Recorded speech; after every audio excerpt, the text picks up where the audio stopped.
Hi everyone, and welcome back to my channel, our Simple Abundance Year with Sarah Breathnach and her book Simple Abundance. I hope you're doing well. Hope you have thought about a couple of the last entries, especially about inviting your authentic self to dinner and potentially putting together a secret board of directors for your life, because you are the CEO of your life, right? And also, we talked last time about thinking about the miracles in our lives and opening our eyes to those things.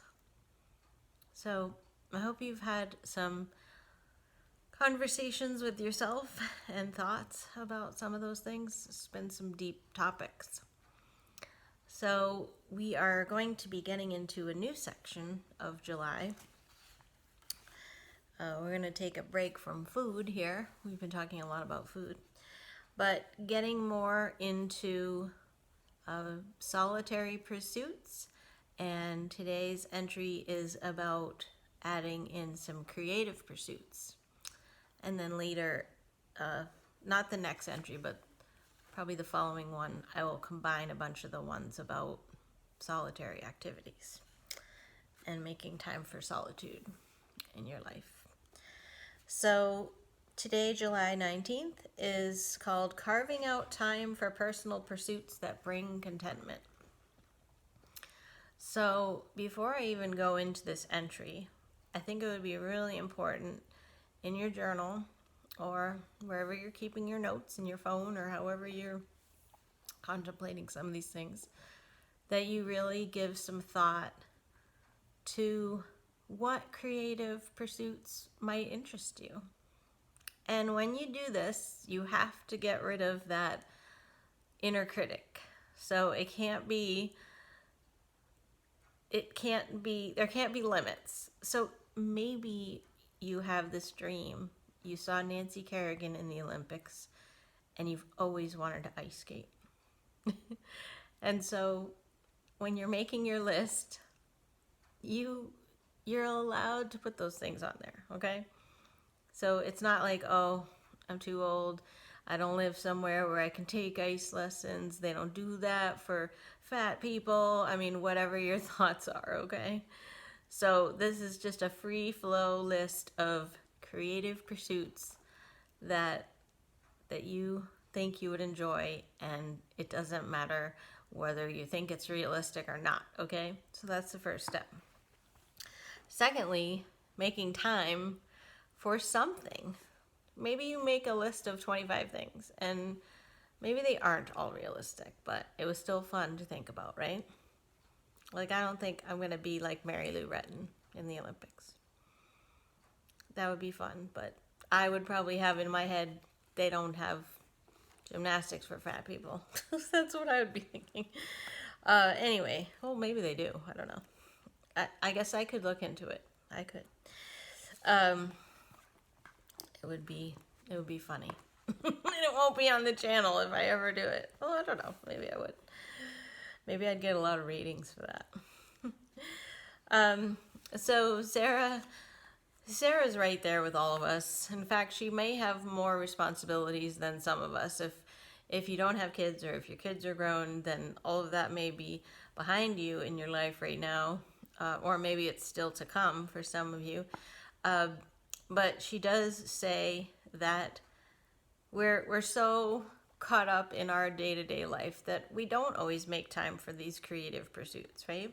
And it could be something as small as doing a puzzle or getting out some paint brushes. And actually, I have a lot of adult coloring books, so doing some coloring, things like that.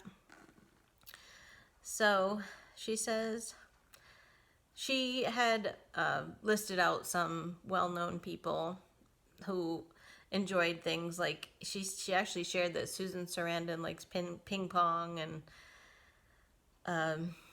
Katharine Hepburn, she liked to do knitting, and so she lists off a few women that we would know by name and some of the things that they enjoyed.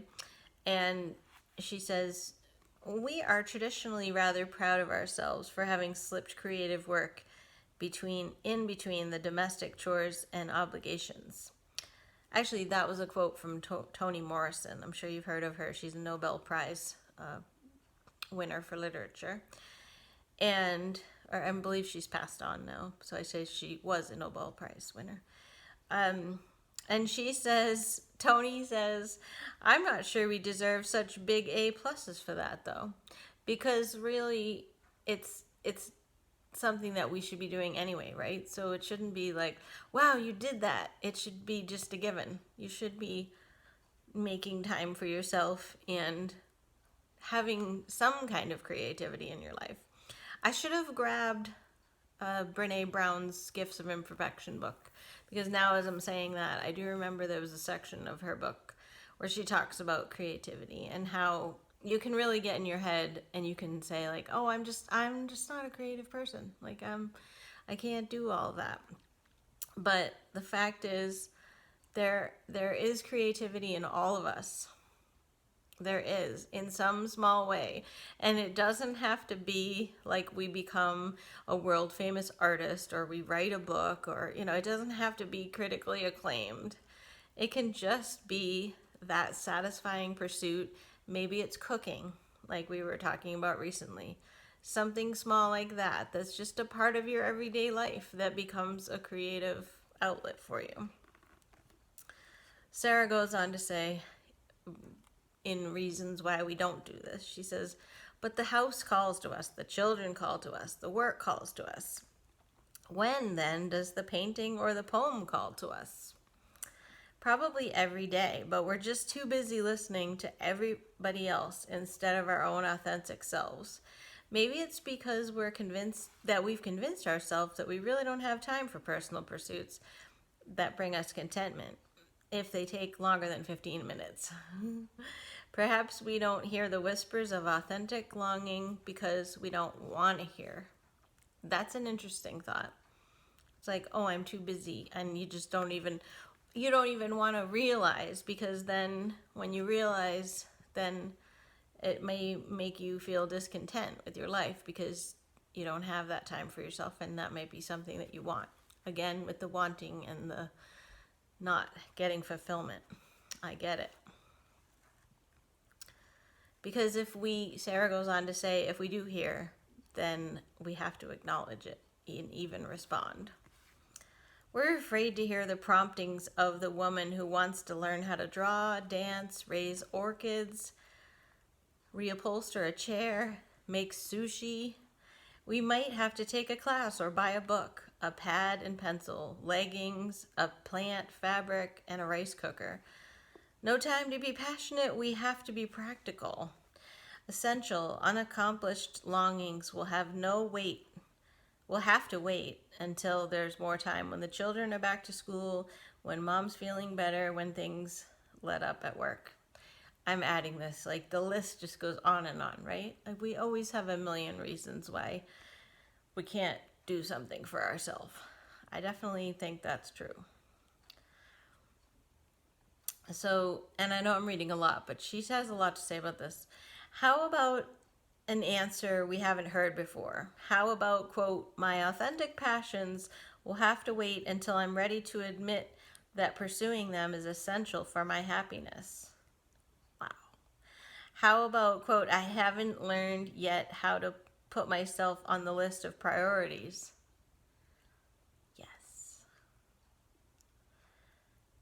And she closes that by saying, please notice I didn't suggest putting yourself first. I just want you to get on the list. Yes. Remember I told you in my planner how I've got business and personal separated so that I would make personal things important as well. So on the personal side, if I want to pursue a creative passion, then that is an equally warranted item on my to-do list. And I have to have personal time. We all have to have some kind of a balance, right? For sure. Space and time to nurture our creativity may be one of our authentic hungers, Perhaps we think that only food, alcohol, work, sex, shopping, or social media can reduce the gnawings of a dull throb. But because but maybe if we took an hour a day to paint, to plot, or to throw pots, we wouldn't be in pain, physical or psychic. Just maybe. What do you think about that? When I read that earlier, just before hitting record, it hit me because I've been having a lot of physical pain lately, and I am being what's the word, counseled, I guess, to make sure that every day I'm doing more self-care. And I've always considered myself to be good at that. But I think it's really becoming more and more aware, or I'm becoming more and more aware that my physical and emotional and psychic pain is because I'm ignoring my needs a bit. So I'm being reminded by a professional right now, and so I should have brought this self-care wheel that I was given that gives you a lot of suggestions. So I think self-care is very connected to this creative pursuits time, and I'm personally missing creative expression. Of course, I have the channel, and that means so much to me, but I like to sing, and right now it's not like there's going to be a chorus that's going to be getting together anytime soon. In the past, I've done some theatrical performances, and I don't see that being an option. Maybe 2022, who knows? I don't know. So the creative pursuits generally have to be solitary right now. And that's a good segue in. I'm skipping, so these are not going to be exactly chronological, but in another entry coming up in a couple of days in July, it's called Neglect Not the Gifts Within You. And it's not only about thinking about your own gifts that you have inside. Because Sarah mentioned a couple, like, you know that I used to write poetry. I had so much poetry coming out of my ears. But I probably haven't written a poem in 25 years. And I had an extended family member say something to me about, oh, now you probably have more time to write poetry. And I just thought, I haven't, she just probably remembers that about my earlier life, but I haven't written a poem in a long time. I don't know if I sat down to do it, if something would come out, but maybe it would. Maybe that could be something that I schedule in. And we already talked about this earlier in the year. Sarah already told us that we should be having an hour a day already anyway, whether it's putting stuff in our Illustrated Discovery Journal or anything. She had already told us, so this shouldn't be a surprise that we have an hour a day. And we also have the hour a week for the creative excursion with ourselves, right? Too. Both of those things are personal time for yourself. I know that's got to be really hard for people that do have responsibilities with family, spouse, whatever it may be, work. But it is really important. And I get what she's saying about it being so connected to our happiness and our well-being. And the physical pain can be a manifestation of ignoring those longings and the need for creativity.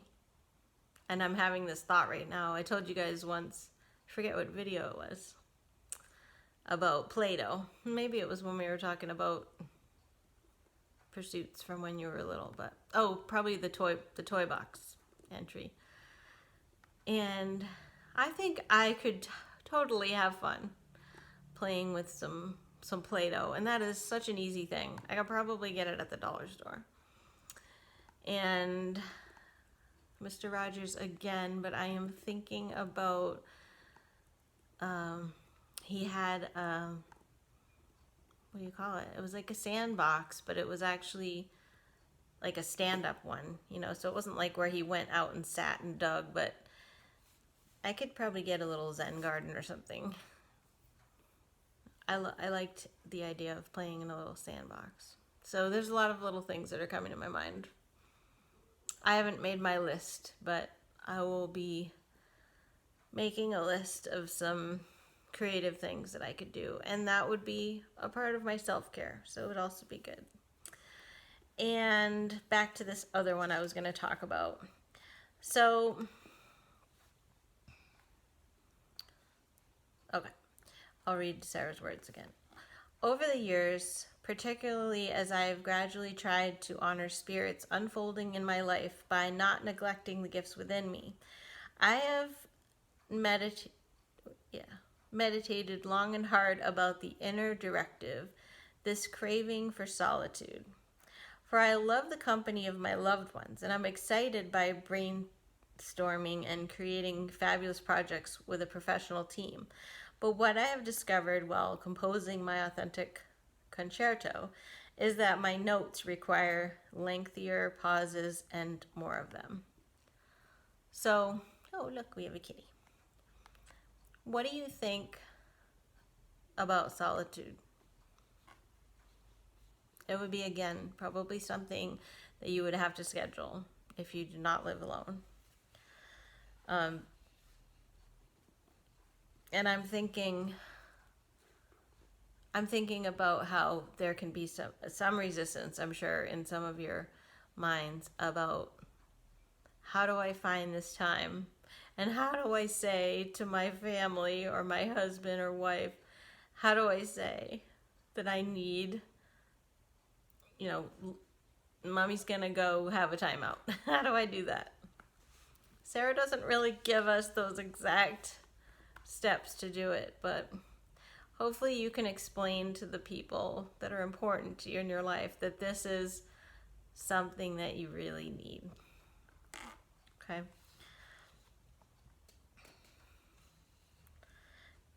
More about the solitude. Deliberately seeking solitude, quality time spent away from family and friends, may seem selfish. It is not. Solitude is as necessary for our creative spirits to develop and flourish as our sleep and food for our bodies to survive. So there you go. She said it. We must surmount the chaos, confusion, and cacophony of living in the world while mastering how we play our notes. So this is reminding me of what I said in that way back entry about harmony, and how the harmony principle of Sarah's is about balance, but there's also that tie-in with music. So she's talking about the notes of our lives that I shared that in another entry. We must move to a higher octave or a lower one, whichever is necessary, to find the delicate balance between our deepest personal passions and our commitment to family, friends, lovers, and work. And Sarah says, as for me, I have discovered that the surest way to hear the soft strains of harmony is in the silence. That's pretty good, huh?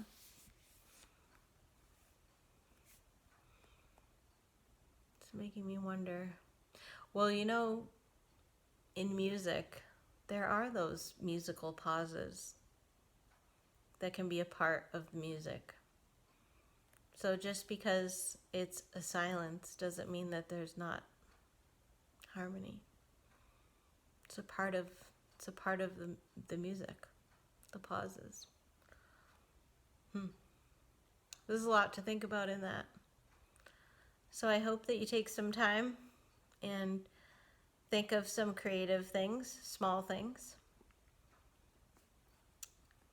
little painting projects or small things that you can do, and be thinking about the fact that some of them are, and Sarah's encouraging all of that hour to be a solitary time. But in the quiet, that's when you will have more of the ideas and the authenticity will come out. You know how I came to you guys on the lake that day? That's like, I say it's my happy place, but it's probably because I go there and I just allow myself to just be quiet. And I don't have anybody around me. I'm just seeing the nature and hearing the sounds. That's when I feel like I can just breathe, like I said. And I feel like a lot of inspiration comes to me in those times. So I can definitely see what Sarah is saying about the solitary time and in the quiet times that we hear ourselves. And hopefully we're not screaming for, let me out. But hey, realizing that is a step in and of itself. So I hope you're listening. Hope you got something out of this topic today. And I love the next entry, so definitely tune in to the next one. It's called True North, so that's going to be our entry coming up next. And I will see you on that next video. And then we'll also be talking more about solitary times, because there is a whole section of July that she's talking about solitude. Okay, thanks again for being here. Appreciate all your likes and subscribes, and please comment, because I love reading your comments, and I always read every single one, and I try to comment back on every single one. Thanks again, and I will see you next time. Bye-bye.